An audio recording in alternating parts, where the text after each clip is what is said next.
Almost everything you will ever read about business grants is about how to get one, how to qualify, how to apply, how to write it well, how to improve your chances. Almost nothing is about the decision that comes before all of that, which is whether you should be applying at all. And that is a strange gap, because for a meaningful number of businesses, in a meaningful number of situations, the right answer is simply no, and knowing that early is worth more than any application tip. A grant you should not have chased costs you time you did not have, attention you needed elsewhere, and sometimes a project you would never have chosen if the funding had not been dangled in front of you. So in the next few minutes we are going to do the unfashionable thing and talk about when a grant is not worth applying for, and how to tell quickly before you have sunk weeks into it. One important note before we begin, this channel is educational only. We are not a government agency, we are not affiliated with or endorsed by Go Business Enterprise Singapore or any government body, and nothing here is official advice. We are not telling you whether you qualify for anything, because eligibility differs by scheme and changes over time. So we will deal in judgment rather than specifics, and always point you back to the official source, gobusiness.gov.sg, to confirm what applies to your situation before you rely on any of it. Why saying no is a skill nobody teaches. There is a quiet bias in how grants get talked about, and it runs in one direction. Everyone celebrates the approval. Nobody writes an article about the application they sensibly did not submit, and so an entire half of the decision goes untaught.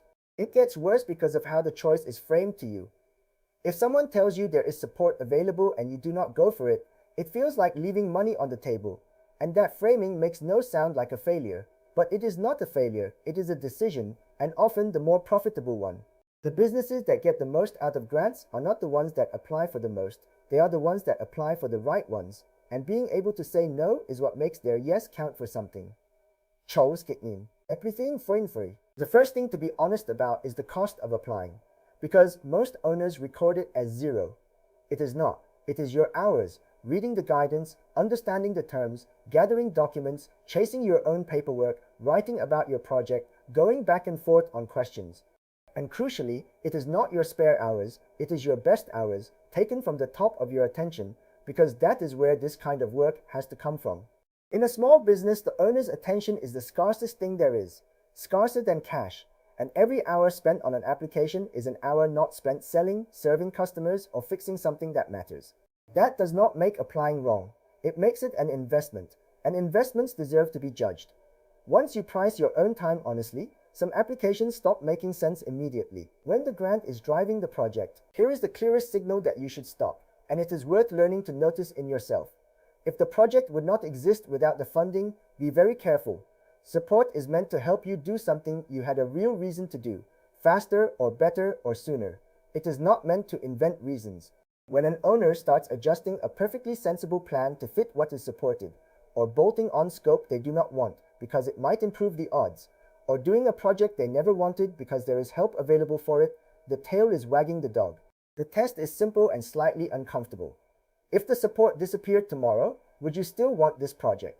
If the answer is no, then you do not want the project, you want the money, and the project you did not want is expensive at any level of support, because you still pay a share and you still live with the result. When the fit is a stretch, sometimes the project is real and genuinely yours, but the scheme is not quite right for it, and you can feel yourself reaching. The language does not quite describe what you do. You find yourself explaining why your situation should count, and you catch yourself writing sentences designed to make a square peg sound round. That feeling is information. A stretch is expensive in 3 ways at once. It eats your time. It often does not succeed. And if it somehow does, you may find yourself committed to conditions written for a project other than yours. Whether you actually fit is a question for the official guidance and not for your optimism. So go and read it plainly, and read it before you invest the effort, not after. If the honest answer is that this is not what the support is for, the right move is to close the tab and go and look for something that is, when the timing is wrong. A project can be right and still be wrong today. If your business is in the middle of something demanding, if cash is tight, if you are short-handed, if a key person is leaving, if your busiest season is about to land, then adding a supported project to that pile is a way to do 2 things badly instead of 1 thing well. Grant projects are not passive. They need your involvement, your decisions, and your people's time, and they arrive with obligations attached. A business that cannot properly resource a project should not start it, no matter how attractive the support is. This is the softest no on this list because it is usually a not yet rather than a never, and that distinction matters. Parking something until you can do it properly is not losing an opportunity. It is refusing to convert a good idea into a bad experience. When the effort outweighs the benefit, some applications are simply not worth what they cost you, and it is worth doing that arithmetic openly. Put your realistic effort on one side, the hours, the disruption, the ongoing obligations, and the honest expected benefit on the other.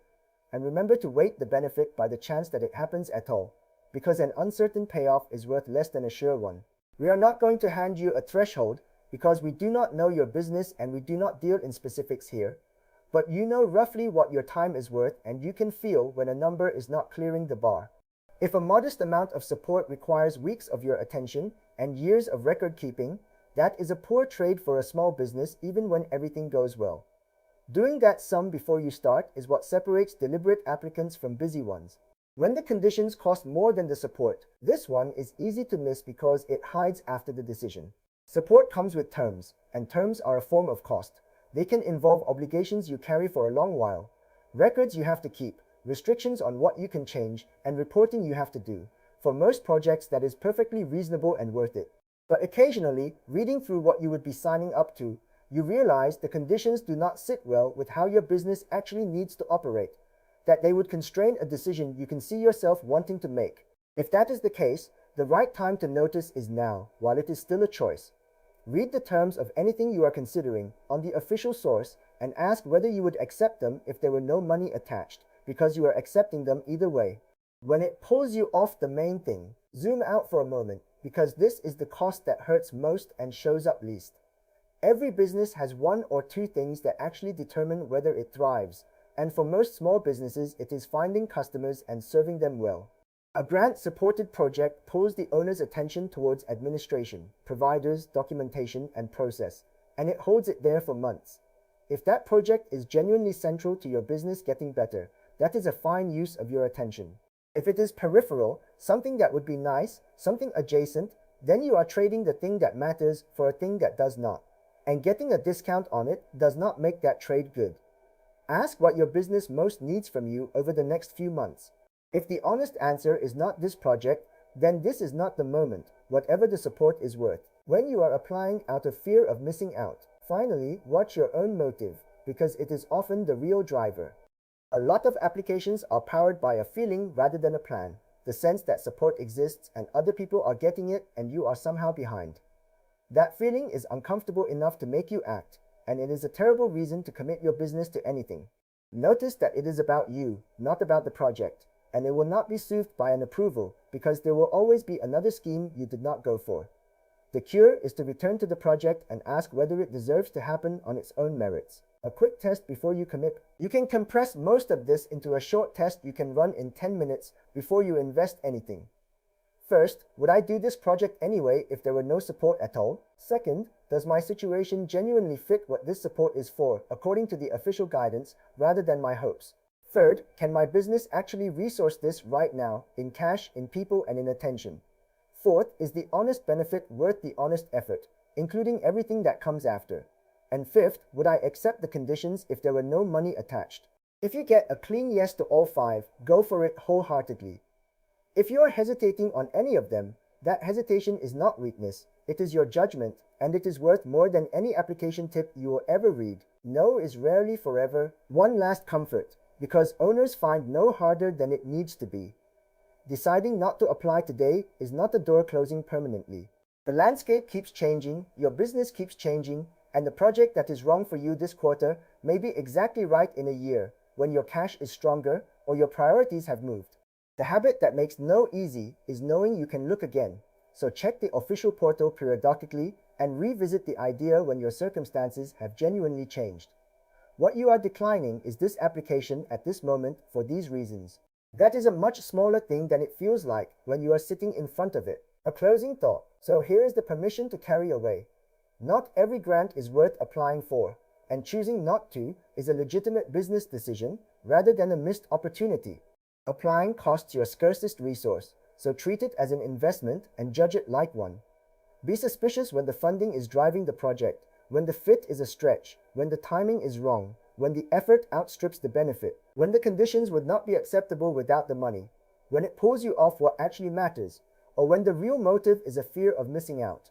Trust your hesitation, and remember that no is rarely forever.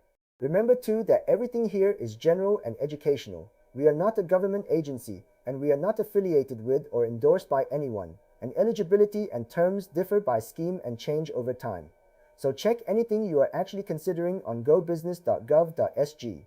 If this gave you permission to walk away from something, subscribe for more plain English Singapore grant explainers, and we will keep helping you spend your attention where it counts, one decision at a time.